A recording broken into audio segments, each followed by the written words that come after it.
안녕하세요. 3월 10일 화요일 아침마다 새로운 이성진 목사입니다. 오늘도 주님과의 기도의 교제 속에 깨어있는 그리스도인들 되시길 빕니다. 오늘 묵상 본문은 마가복음 15장 1절에서 15절 말씀인데요. 1절 말씀을 먼저 읽지요.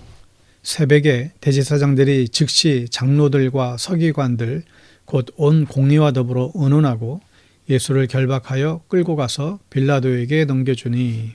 아멘. 예수님의 재판은 너무나 엉터리였지요. 무엇이 문제였습니까? 대제사장들은 예수님을 체포한 후 쉴 틈 없이 재판을 이어갑니다. 자기들 마음대로 사형이라는 결론을 내린 재판이었습니다. 그러나 대제사장은 사형을 집행할 수가 없었지요. 당시 사법권은 모두 로마 제국에 속해 있었기 때문에 사형을 집행하려면 로마의 힘을 빌려야만 했습니다. 하여 이른 새벽 대제사장들은 빌라도가 있는 곳으로 예수님을 끌고 갑니다. 빌라도는 이런 대제사장의 태도가 마음에 들지 않았지요. 새벽부터 잠도 못 자게 하며 자기들이 이미 결론을 내린 재판을 강요하는 것은 너무나 화나는 일이었습니다. 도대체 로마 총독을 뭘로 보고 이런 일을 하는지 모르겠다 생각할 것입니다.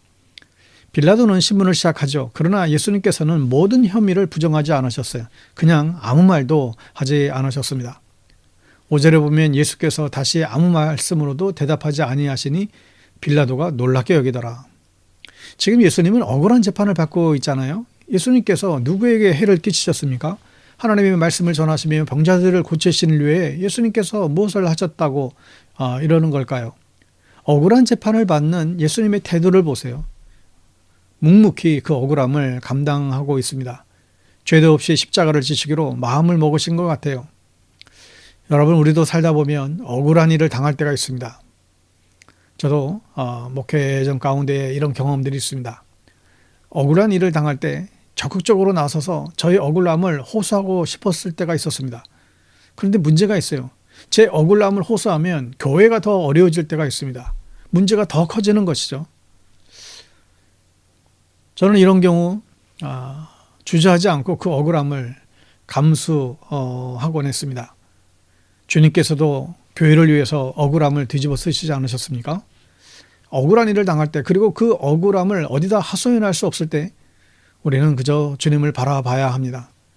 주님께서 나의 억울함을 다 알고 계시겠지. 그리고 주님께서 주님의 방법으로 그 억울함을 또 풀어주십니다. 주님은 우리의 억울함을 다 아세요. 그리고 분명히 그 억울함을 다른 방법으로도 풀어주시는 하나님이십니다. 우리는 주님께서 억울하게 죽음을 당하신 지금 사순절 기간 중에 있습니다. 우리의 억울함을 아시는 주님을 온전히 의지할 수 있게 되기를 축복합니다.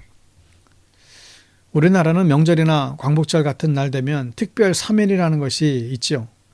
주로 대통령이 완전한 권한으로 특별 사면을 하게 됩니다. 때로는 자신의 아주 친한 사람을 풀어주는 경우도 있을 수 있겠죠. 정치적인 이유로 사면을 하기도 합니다. 또 도무지 이해할 수 없는 특별 사면들도 종종 보아왔습니다. 어차피 이것은 대통령에게 주어진 권한이죠. 6절에 보면 명절이 되면 백성들이 요구하는 대로 죄수한 사람을 놓아주는 전례가 있더니. 근데 이 로마는 어쩌면 굉장히 민주적이었습니다. 로마는 법으로 백성들을 다스리는데 이런 면에서 오히려 이 로마의 통치를 반기는 식민지들도 있었습니다. 최소한 로마는 법대로 다스렸으니까 폭군들이 설치는 나라는 차라리 로마의 통치가 더 합법적이고 민주적으로 다가왔을 것입니다. 그 당시 로마는 명절이 되면 왕이 특별 사면을 실시하는 게 아니고 백성들이 선택한 사람을 사면하게 되어 있습니다. 그러니 얼마나 민주적입니까? 총독도 마음대로 정할 수 없어요. 백성들이 정하는 겁니다. 그러니 자기 사람을 사면하려고 얼마나 많은 사람들이 또 선동질이 심했겠습니까?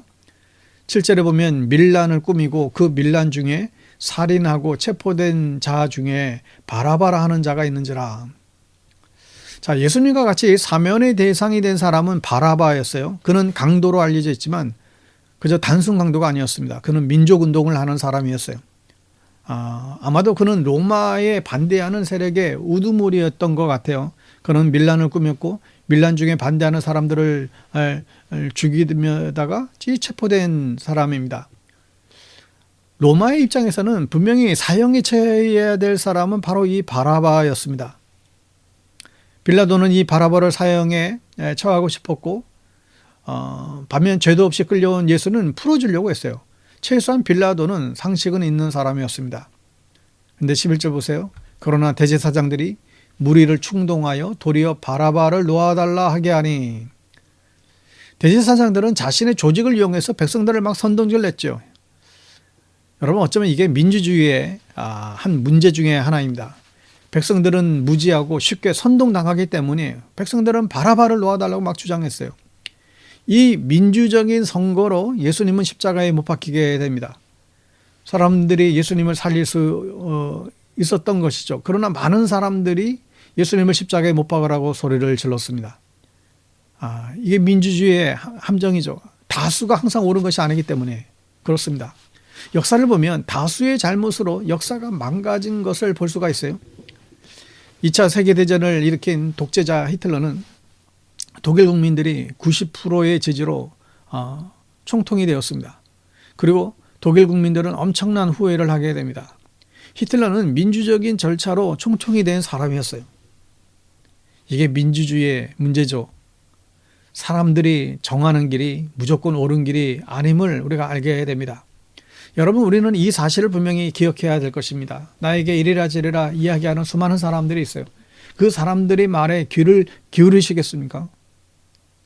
아니면 조용히 나의 마음속에서 말씀하시는 하나님의 음성에 귀를 기울이시겠습니까? 어쩌면 어려운 이야기예요.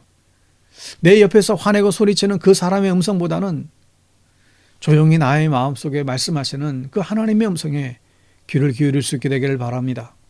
세상에 아무리 큰 소리로 우리를 위협한다 할지라도 우리는 주님의 음성에 순종하는 사람이 되어야 할 것입니다. 주님의 음성에 귀를 기울이며 또 그 음성에 순종하는 저와 성도님들 될 수 있기를 예수님의 이름으로 축복합니다. 기도하겠습니다. 주님, 세상 속에서 억울한 일을 당할 때가 있습니다.